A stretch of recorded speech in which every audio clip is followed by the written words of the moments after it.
ওয়াকফ সম্পত্তি রক্ষা করার জন্য আলাদা বোর্ড বা কমিটি গড়ার ধারণা ভারতবর্ষে প্রথম শুরু হয় সুলতানি আমল থেকে, অর্থাৎ দ্বাদশ শতাব্দী থেকেই ওয়াকফ বোর্ডের ধারণা তৈরি হয়।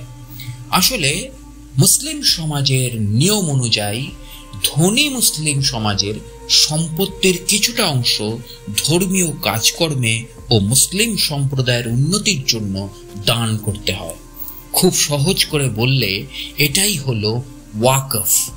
এই সম্পত্তির আয় থেকে মসজিদের খরচ চালানো হতে পারে, শিক্ষার কাজে অর্থাৎ মাদ্রাসার কাজে ব্যবহার হতে পারে, অনাথদের সাহায্য করা হতে পারে, আর ওইসব সম্পত্তি পরিচালনা করার জন্যই রয়েছে এক একটি সংগঠন বা বোর্ড, একেই বলা হয় ওয়াকফ বোর্ড।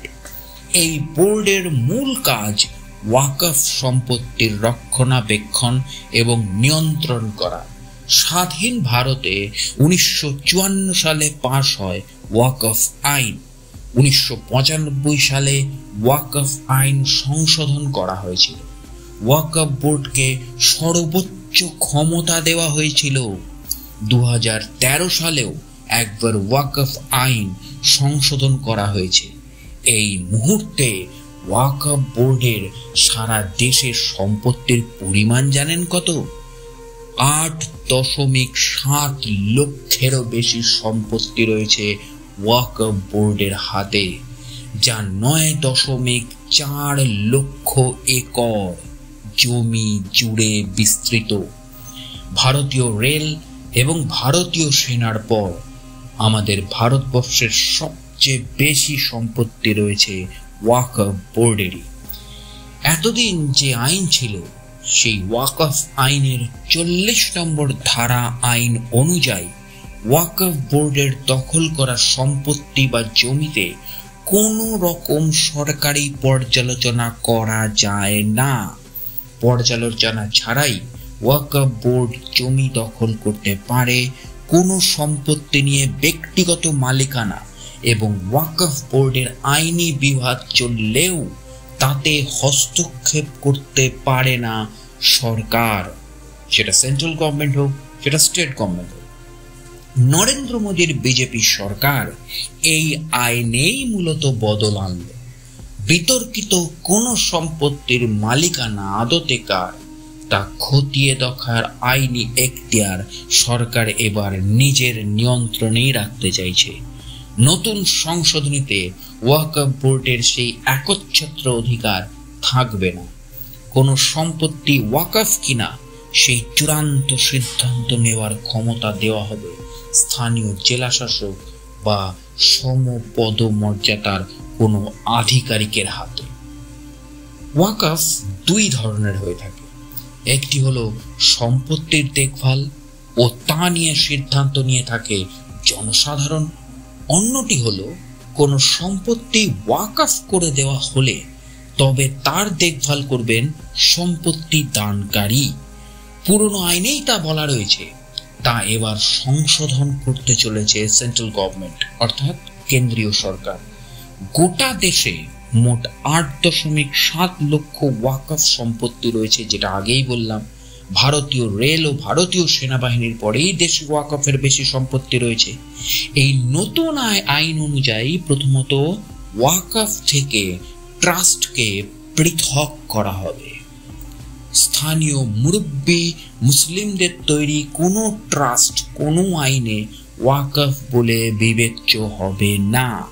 ট্রাস্টের উপর পূর্ণ নিয়ন্ত্রণ কায়েম হবে কেন্দ্রীয় সরকারের। কোনো পিতা বা মাতা তার সম্পত্তি ওয়াকফ ঘোষণার আগে তার বাড়ির সম্পত্তি প্রাপ্তি ইচ্ছুক মহিলাদের উত্তরাধিকার সূত্রে সে সম্পত্তি দান করে দিতে হবে। এর মধ্যে বিধবা, বিবাহ বিচ্ছিন্না মহিলা সহ অনাথ ও দত্তক মহিলাদের জন্য বিশেষ আইনি ব্যবস্থা রাখা হয়েছে।